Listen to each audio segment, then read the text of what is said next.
Mira cuánto ganarán Canelo y Golovkin por pelear.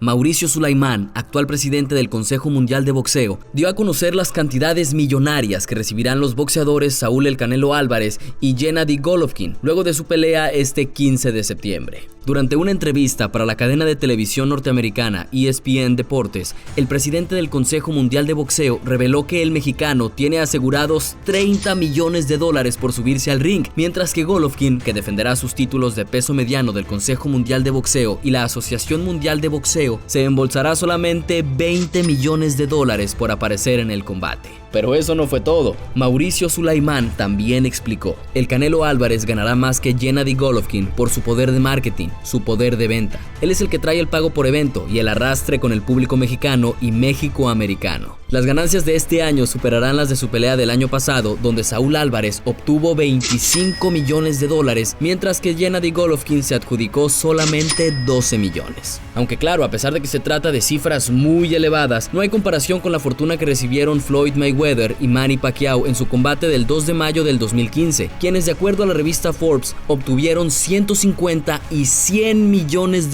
en ganancias respectivamente, en lo que fue considerada como la pelea del siglo. Sin duda estamos ante la pelea del año. Ahora solo nos queda esperar que finalice con un ganador y no tengamos que presenciar otra decisión de empate. Yo soy Tavo Betancourt.